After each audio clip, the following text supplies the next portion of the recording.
Hello everyone, welcome back to my channel, The Sarthak Show, where we discuss about tech, career, product, and life. And we are back with the part two of the podcast with Meghna, where we are discussing about her life journey at Deloitte. So if you have not checked out the part one, you can check here somewhere. And in this specific part two, we will discuss about what kind of work she do in the consulting space, what are her learnings, how she has moved from one project to another, what has been her work-life balance, and different perks that she is enjoying at Deloitte. How you can become part of Deloitte? What are the various common questions that is in your mind regarding consulting space? So she is here to answer all of those questions. So stay tuned till the end of this video. And without further ado, let's start with the video.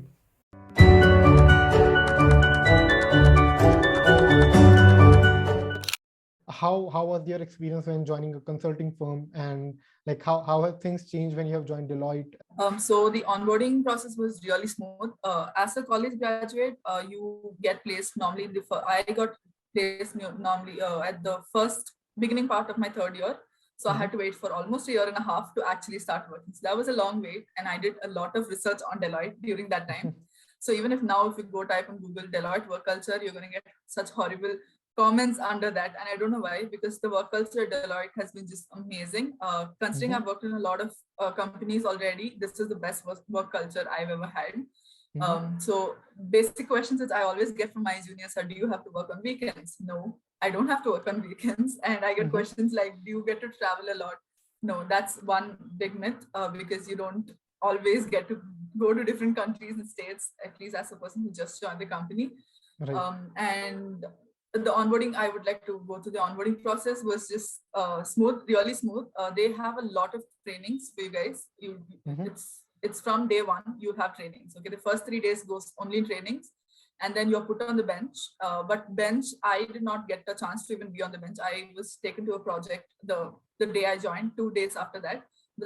So that's why I told you to do a lot of internships, because once you join Deloitte, there is another hiring process internally. So all the project leads, they come to fetch the new joiners. Okay, they look at your resume, they pass around your resume around the company, and everyone who feels that you fit into the project just picks you from there.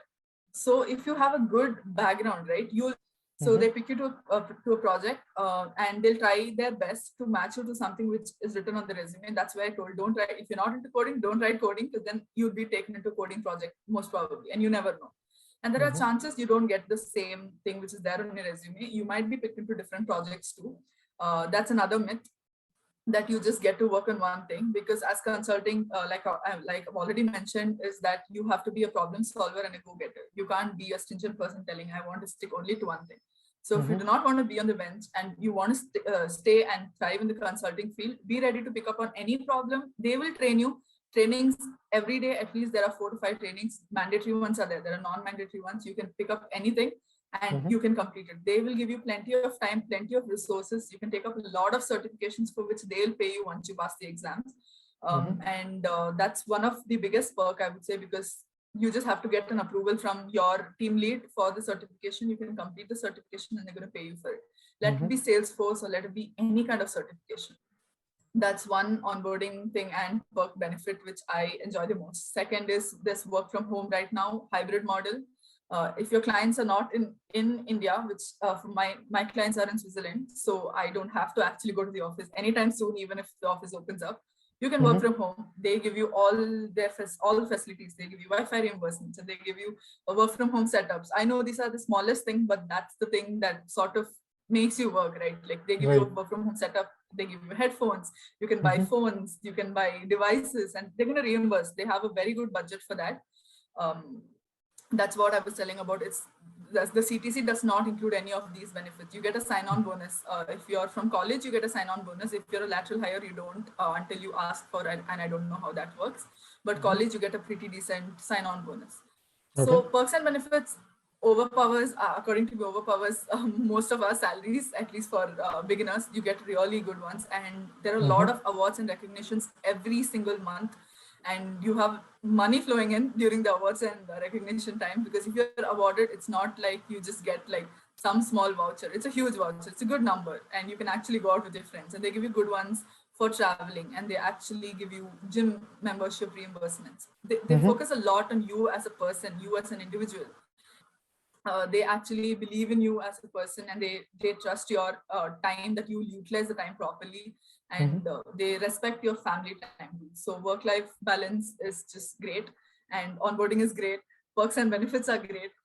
Oh, awesome. Great to hear that. So basically, there are people who are always afraid of that consulting space as does not have good work-life balance, or they're scared to move into that space just because they might not be able to provide sufficient time to their family ones. There are special perks for you. They take care of that.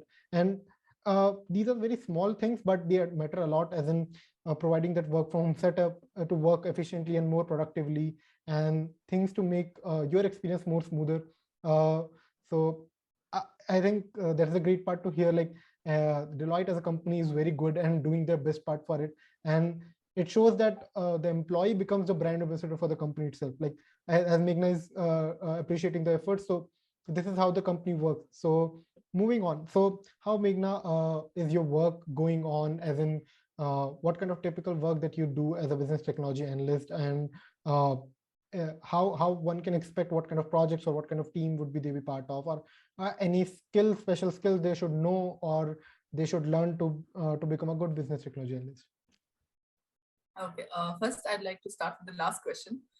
Skills to be a business technology analyst does not exist at all. That's one big myth, and one thing even I was not aware of. Business technology analyst is such a new terminology which has been formed, I think, by only consulting firms at this point, because this is business analyst or there's technology analyst. Now, what is a business technology analyst, right? So when I applied, I didn't know what a business technology analyst means, because whatever is written in the description is very vague, and it's rightfully vague because it's all depending on the project availability and Deloitte, what does the client want. So that's the first point I told you. You can't be like, I'm a developer, I will not do QA. Because if the business needs you to be a QA, can you be a QA? If you cannot, how can you be a consultant who's going to solve the problem? You can't be like, this is not my problem statement, I will not solve it. You can't say that, right?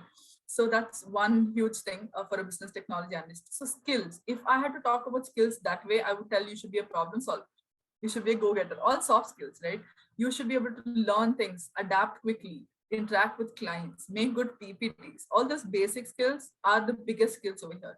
Because the other technical skills which we talk about over here, they come from the project itself. So if you were hired into a project for development, but if you're a business technology analyst there, you might have to solve a problem using your development, but you still have to solve a problem. If you cannot solve a problem, there's no point of being a developer in that, but they will not take you. That's why the first screening round had them ask you that there's a problem case scenario and how would you go about it. So what I do personally over here is I work same as a business technology analyst. For me is I stay in between business and tech originally. So I was hired as a QA. I moved in from QA to product. So for example, now when I'm saying I moved from QA to product, that doesn't mean my title changes. So here title is very, it's called, I would say it's very linear. It doesn't have like how startups have. So even if you're a BTA and if you're a QA, let's say Sarthak is a product manager, but he'll still be called a BTA. And if I'm a developer, I'll also still be called a BTA. It doesn't matter. Okay. If someone who's a QA or someone who's into cybersec, they'll also be still called a BTA. So under BTA, what do you do is based on your resume and your skill set and what was the opening in Deloitte, or what was the problem statement Deloitte was trying to solve. That's you. So for me, I'm currently working the product side, and my team structure is basically we work agile. So there's the client, there's product managers, there are business analysts. They work only in the business, so they are on the client side. There's business technology analysts, that's from the Deloitte side. That's we who go to the tech as well as the business. So we are like those pillars, right? It's very cross-functional, linear, everything mixed together, because you need to just solve the problem. As long as you solve the problem, they don't care what your nomenclature is. It doesn't matter. So what I do is maybe I get a problem statement, I'm interacting with the client, understand the problem statement. Then I interact with the business analyst and understand why they came up with that solution. Then take that solution, go to the developers and ask them, can you actually do this? And how are we going to go about it? So it's a lot of meetings. My day goes in a lot of meetings, and I do a lot of QA too. So that's the essence from where I come from. So I do a lot of QA, understanding what are the defects of the product, raising enhancement, how we could improve the product. What if the client doesn't want this? And again, interact with the client and ask them, do you think this is okay? So on a day-to-day basis, that's what I would do. And that's how the team structure works pretty much in all the projects, I'd say. But again, it depends on what the client wants. If the client wants an agile structure, you follow an agile structure. If the client wants a very linear structure, you follow linear. If they want cross-functional, you follow cross-function. So you have to be adaptable. You can't just stick to one thing. And a typical project might last from at least 6 months to 8 months. But I've seen projects that last only 3 months. And then you would again put another project. That's a different problem statement again. So Right. just be flexible for the company, and understand that they are trying their best to put you in the same project as you want. But if there is no problem, they cannot just let you sit there, right? So they put you to a problem statement where they feel you might be useful. So that's how it works over here, the roles and team structures. Yeah, makes sense. And so to be put in simple terms, they have kept the structure very simple. You're a business technology analyst at the end of the day, but that does not define what kind of work you will do or what kind of actual things that you might be related to. So you would be a QA or developer or a product manager or any other job you might be doing, but title would be same on, at least on paper, right? How are things working for you at a consulting space and works environment? Like how are the team working at consulting space? Can you shed some light on that as well? Okay, team culture, I would say, at least my team, I see, I'm going to talk mainly for my team and a couple of teams that I am aware of. Okay. So team culture, they're not there's no micromanagement going to happen in Deloitte. There is no punch out time. These are the two questions I get asked the most from my juniors.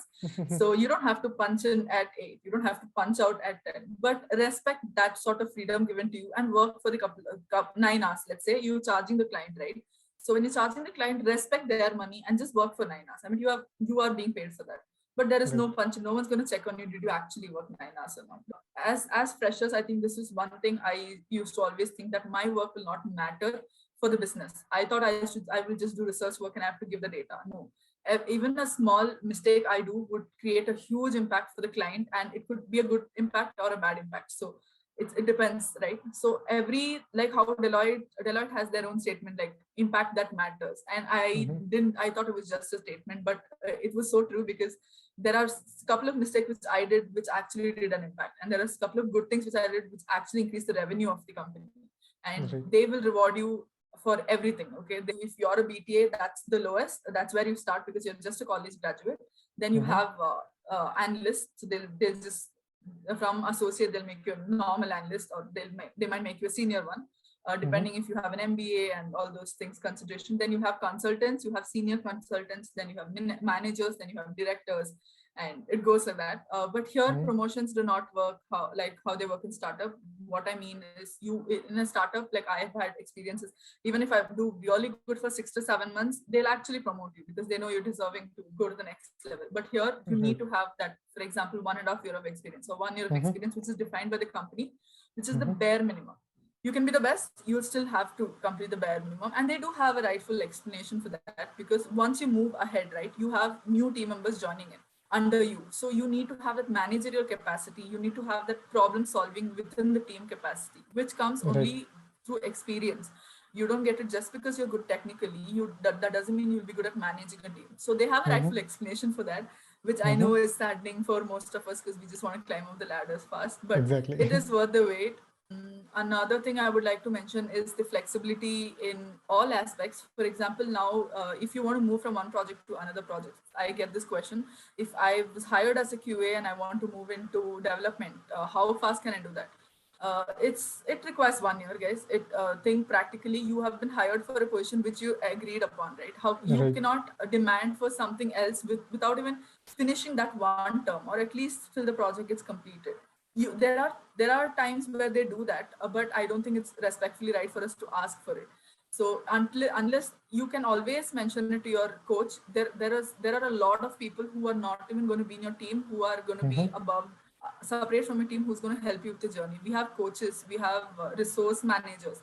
So coach is that person who will always keep in touch with you and ask you, how are you doing? Like literally, like genuinely, how are you doing? And how is the project? Do you really like the project? Are you growing in the project? See, these are the questions that you don't get asked a lot in other companies. Performance reviews almost every month, and you have connecting with your team leads. The team leads give you criticism, and that's very good criticism, and how you can improve so that you can move up the ladder. You never it's not like promotion day comes and you're not promoted and you don't know why. It's never going to be that way, because every month you were informed about it. So everything is going to be informed and very clear. Nothing is going to go behind your back, and nothing is going to happen over there. And if you want to move from one project to the other project, there are separate people who will be assigned to every single individual in Deloitte for that. So that's a huge thing, right? If you want to move from one project to the other, and you have a person just for that, they'll help you out with that. So that's one great thing I feel in the teams, because they do have that confidence that they have given you the right work. They do have the confidence that you are in the right team and you're loving your work. That's why you're not moving. Else everyone would be moving around every 5 to 10 days. So that's one great team thing, which I'm talking as a team over here, as in the Deloitte, the entire Deloitte as a team. So that's one good thing I feel. Yeah. Yeah, I think great company, and then the fact that you highlighted that every promotion is tied to certain tenure that you have to complete, and makes sense that they have justified everything that they do.